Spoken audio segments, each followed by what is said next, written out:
Hey everyone, welcome back to the Incredible India podcast series. Hey. I am Sam, and joining me is Taylor. Great to be here. So I want you, the listener, to just imagine for a second a single location on Earth that was like born from two completely opposing, utterly overwhelming forces. Right. On one side, you have this terrifying, really bloody, almost unfathomable devotion of a 10-headed demon king. Yeah, intense stuff. Very. And then on the exact same spot, you have the earth-shattering, literally universe-threatening cosmic grief of a god who is mourning his lost love. I mean, it honestly sounds like the setup to some epic fantasy novel. It really does. But we are actually talking about a very real physical place. Right. A coordinate on a map that millions of people travel to today. Oh, absolutely. So our mission today, we are unpacking the extraordinary source material about Baba Baidyanath Deoghar over in Jharkhand. Which is such a fascinating site. It is. And the goal here is to understand why this specific site is the absolute only place in the entire world where two of the most powerful spiritual forces in Hinduism exist together. Right, the Jyotirlinga and the Shakti Peethas. Exactly. A Jyotirlinga for Lord Shiva and a Shakti Peetha for Goddess Sati, united perfectly in the exact same sacred complex. It's totally unique. Okay, let's unpack this. Because to understand how this incredible union happened, we actually have to start with the masculine energy. Yeah. And surprisingly, it begins with someone who is universally viewed as a villain. Yeah, so the story really begins with Ravana. The demon king. Right. Now, most people familiar with Hindu epics, they know Ravana as the primary antagonist of the Ramayana, the terrifying 10-headed demon king of Lanka. Right, the big bad guy. Exactly. But, you know, reducing him to just a brute kind of misses the entire complexity of his character. I mean, he was a master of classical music. Wow, really? Oh, yeah. And an unparalleled scholar of the Vedas, plus the commander of an army that basically no human or celestial power could even touch. That's wild. But above all of that, he was perhaps the most intense, unrelenting devotee Lord Shiva had ever seen. Yeah, and intense is putting it mildly, because when you and I picture devotion, we think of, like, chanting prayers, right? Sure. Offering flowers, maybe fasting. Right. But Ravana's devotion was entirely different. It was physical, it was ferocious, and it was honestly deeply bloody. It really was. He goes to the Himalayas, and to prove his devotion, he literally cuts off his own head, Yeah. like as an offering to Shiva. And then it magically grows back. Right. And then he cuts it off again. He does this 10 times. To me, this doesn't sound like peaceful prayer at all. No, not at all. This sounds like the ultimate terrifying form of, like, spiritual biohacking. He's forcefully demanding the attention of the divine through just sheer pain and endurance. So Yeah. how does a figure with such dark methods actually earn divine favor? Well, what's fascinating here is that the divine, especially when we're talking about Shiva, doesn't always judge the aesthetic of the method, right? Okay. It's more about the absolute purity and single-mindedness of the intent. I see. Ravana's devotion wasn't gentle, obviously, but it was absolute. It sustained him through this unimaginable cycle of physical agony, and Lord Shiva was just profoundly moved by that level of sacrifice. Wow. So he appeared before Ravana and did something incredible. He healed him. Like completely. Completely. Every severed neck was restored, every wound closed, every head replaced all at once. And this act of supreme healing is actually where the site gets its name. Oh, right. Yeah, so Vaidya means physician and Nath means lord. So Shiva became Baidyanath, the lord of physicians. That is so cool. It really establishes Deoghar as an eternal epicenter for both physical and spiritual healing. I love that. So anyone going to Baba Baidyanath Dam today for healing, whether it's, a physical illness or spiritual restoration, they are essentially walking in the footsteps of a demon king, They really are. tapping into that original moment of absolute divine healing. But the story doesn't end with Ravana just getting patched up, does it? Oh, no. Shiva offers him a boon. He basically gives him root access to the universe. Just a blank check. Exactly. He says, name your boon, and the cosmic laws will bend to make it happen. And Ravana, he asks for the ultimate prize. He wants Shiva himself, in the form of a Jyotirlinga, to come and live permanently in Lanka. Right, to make his kingdom completely invincible. Yeah. It's an audacious request, and Shiva actually agrees to it. Which is crazy. It is, but he attaches one impossible condition. Ravana has to carry the lingam all the way from Mount Kailash and the Himalayas, all the way down to Lanka in the ocean. Okay. And he cannot put it down, not once. If that lingam touches the ground at any point on the journey, It will remain anchored to that exact spot forever. Oh, man. Uh-huh.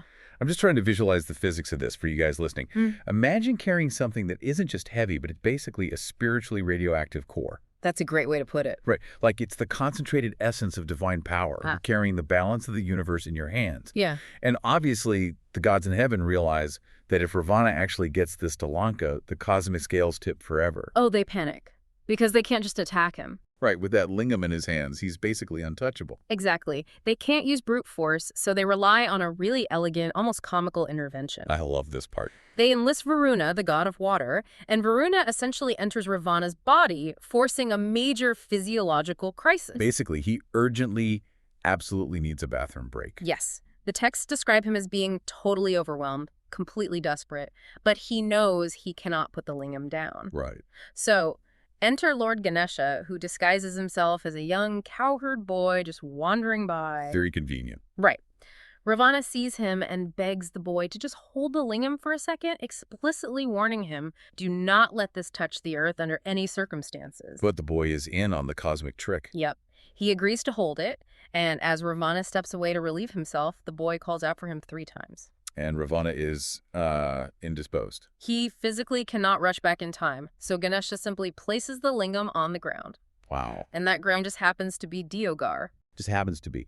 So think of the earth in this mythology as like a cosmic grounding wire. Yes. The moment that concentrated divine energy, the lingam, touches the soil, the circuit is complete. It fuses with the tectonic plates. Exactly. You can't carry it anymore. By the time Ravana returns, the fusion is complete. And he tries. He tries with all his monumental strength to pull it up. He even presses his thumb into the top of it in total frustration. Which people still see today, right? Yeah, devotees believe that thumb mark is still visible today. But he can't move it. He's furious, he's heartbroken, but he recognizes he got outplayed by the divine. Right. His fury eventually turns into deep repentance, and he visits the spot daily to ask for forgiveness. And because of that, it's anchored there permanently. Exactly. This happened in the Treta Yuga, this ancient mythological epoch, and it has remained there to this very day. It is such a wild origin story, but it's only half the equation. If Ravana's story anchored the divine masculine energy through intense physical pain, how did the feminine energy arrive at that exact same coordinate? That's the real twist. It arrived through profound, universe-shaking emotional heartbreak. We have to talk about Sati. Yeah, the story of Sati is arguably the most moving narrative in all of Hindu sacred geography. It really is. Sati was the consort of Lord Shiva, but she was also the daughter of Prajapati Daksha, who was this very powerful cosmic king. And he did not like Shiva. No, Daksha deeply disapproved of him. He saw Shiva as this wild, ascetic figure covered in ashes, hanging out in graveyards. He just ignored all the polite society rules of the gods. Right, the establishment versus the rebel. Exactly. So Daksha organizes this massive yajna. And we should define that. A yajna isn't just a bonfire with some chanting. Right. In Vedic tradition, it's a highly calibrated ritual meant to maintain the very fabric of the universe. So intentionally excluding Shiva, a principal deity, it's a calculated, incredibly public insult. It's an intentional destabilization. And Sati, she goes to the yajna anyway, right? Right. To confront her father. Yeah. And she is just so overcome by the humiliation directed at her husband, so devastated that she cannot bear it.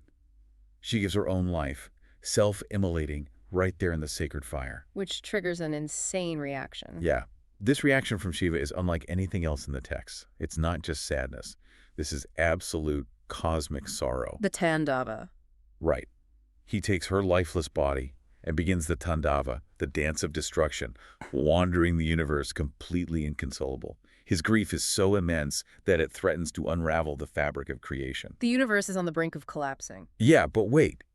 If Shiva is the supreme destroyer, who actually has the authority to stop him when he's the one having the meltdown, Right. doesn't the hierarchy of the gods just break down here? Well, if we connect this to the bigger picture, the gods realize this isn't about overpowering Shiva, right? It's about breaking his psychological anchor. Oh, interesting. As long as Shiva holds Sati's physical form, he is tied to the mortal experience of loss, trapped in earthly illusion. I see. So Lord Vishnu, the preserver, steps in. He uses his Sudarshana chakra, that divine spinning disc weapon, to gently divide Sati's body into 51 pieces. Wow. While Shiva is carrying her. Yeah. Vishnu isn't attacking Shiva, he's forcibly detaching him from his grief. And as they move across the subcontinent, these pieces fall to the earth. And wherever a piece falls, it becomes a Shakti Peetha. A literal seat of divine feminine power. Yes. And this brings us to the ultimate aha moment for this deep dive. Out of all 51 pieces, it is her heart that falls at Deoghar. Her heart. Her heart. The universal symbol of love, profound grief, devotion. And it lands on the exact same plot of earth where Ravana anchored the Jyotirlinga. It's incredible. Making Deoghar the Frede Peeth, the heart shrine dedicated to Jyodurga. The theological weight of this convergence really cannot be overstated. You have the cosmic beloved's heart falling perfectly into the sanctuary of a cosmic physician. It means the ultimate manifestation of love and sacrifice rests exactly where the ultimate power of healing resides. Shiva and Shakti, united forever in this one spot. There is no other place like this. Nowhere. We really need to pause here for a second and just sit with the sheer emotional gravity of this. Deoghar today is a place where people seek peace, but the foundational soil is built on extreme trauma. Absolute extreme. Built on a demon mutilating himself and a god experiencing such profound grief, the universe almost ended. It's fascinating how the ultimate side of healing requires this backdrop of pain. Yeah. So how does this massive cosmic love story actually manifest in the physical experience today? It manifests in ways that are deeply visual for the devotee. One of the most stunning architectural elements is these physical red silk threads. Okay. They are strung high up in the air, literally binding the pinnacle of the Baidyanath Jyotirlinga temple to the top of the Jyodurga Shakti Peeth temple. And married couples who visit actually tie these red threads themselves, right? They do. By binding the two temples, they aren't just observing a myth, they are acting out the divine union, asking for that cosmic stability in their own lives. Beautiful ritual. And here's where it gets really interesting. There is a specific ritual during Mahashivaratri. This is the only Jyotirlinga out of all 12 in India where Sindur Dan is performed. Right. The offering of cinder, the red vermilion powder, directly to the Jyotirlinga. Which you normally wouldn't do. Never. Ugh. In Hindu tradition, cinder is the ultimate symbol of marriage, applied by married women. At any other Jyotirlinga, you would never offer it to the lingam. It simply isn't done. Wow. It's only done at Baba Baidyanath Dham because it's the only place where Shiva and Shakti are explicitly, permanently married in the physical geography. For those of you listening who grew up in the diaspora, maybe in the US or the UK, you probably remember seeing your mother or grandmother apply cinder every morning. Yeah, very common. And it's easy to view that as just a cultural habit. But when you realize that ritual connects directly back to this one specific coordinate in Deoghar, it transforms into a cosmic anchor. Totally. Participating in the Sindur Dan ritual there is about tapping directly into the cosmic source code of that tradition. It absolutely bridges the gap between a story you hear from your grandparents and a reality you can literally touch. Yeah. And if we look at how humans have built around this energy, the architecture is entirely designed to handle the theological weight. The main shrine is huge, right? Like 72 feet tall. Yes, and it's shaped like a massive lotus flower facing east, crowned with these 3 ascending gold vessels donated by the Maharaja of Gidhar. And a Panchasula, the 5-pronged trident. But I have to ask, why a lotus? Right. If this lingam was brought here by the bloody devotion of a demon, wouldn't a fortress-like design make more sense? On the surface, sure, but the lotus is the perfect metaphor here. In Hindu symbolism, the lotus represents absolute purity that arises from mud. Oh, that makes sense. It perfectly mirrors the divine physician emerging from Ravana's chaotic, bloody devotion, the sacred emerging from the profane. And inside that massive structure, the lingam itself is actually quite modest, isn't it? Very. It's a cylindrical stone about 5 inches in diameter projecting from a basalt slab. And hanging right above it is the Chandrakanta Mani, that special gem that continuously drips water, the Charanamrit, right onto the lingam. Yes. Devotees consume this water because it supposedly carries that original divine healing energy. Exactly. But honestly, what blows my mind isn't just the architecture, it's the scale of human interaction here. Yeah. We have to talk about the Shravani Mela. Oh, the scale is almost difficult to comprehend. It happens in July and August during the monsoon. It is the largest religious fair in the world. Let's put those numbers in perspective for the listener. Yeah. 8 million people. Unbelievable. That is the entire population of New York City, clad in saffron orange, moving as a singular tide. And they start at the River Ganga in Sultanganj, and they walk 108 kilometers barefoot over asphalt, mud, uneven terrain. Your feet are blistering. It's the monsoon, so it's pouring rain or just sweltering. Yeah. And you're carrying a canwar, a bamboo pole, with pots of holy Ganges water. Why put yourself through that? Because the physical toll is part of the spiritual mechanism. Okay. By walking barefoot, enduring the elements, they are echoing the extreme physical devotion of Ravana. Shedding ego through exhaustion, the pain becomes a vehicle for devotion. Wow. And the soundscape is something you just have to experience. It's an unbroken chant of bull bam rising from millions of throats. I can't even imagine. It induces a trance-like state. It proves the story isn't just dusty mythology. It is a living, breathing reality physically recreated by millions every single year. And when they finally arrive, exhausted, they aren't just visiting one temple. The complex is a sprawling layout of 22 different temples. Yeah, it's massive. You have the Jyotirlinga, the Shakti Peethas right opposite, and then this whole network of shrines for Parvati, Lakshmi, Ganesha, Hanuman. It acts as a miniature sacred universe. The entire divine family in one place. Anchored by a demon's devotion and a god's grief. So why does this deep dive matter for you, the listener? Whether you're seeking knowledge, reconnecting with roots, or looking for healing. Right. It matters because Deoghar represents a kind of spiritual completeness you rarely find anywhere else. It's the story of how our deepest wounds can find a place of profound rest and perfect union. If you decide to travel to India, we have a recommendation. Five Senses Tours organizes tours across India, which are immersive cultural experiences. You can email contact@fivesensestours.com.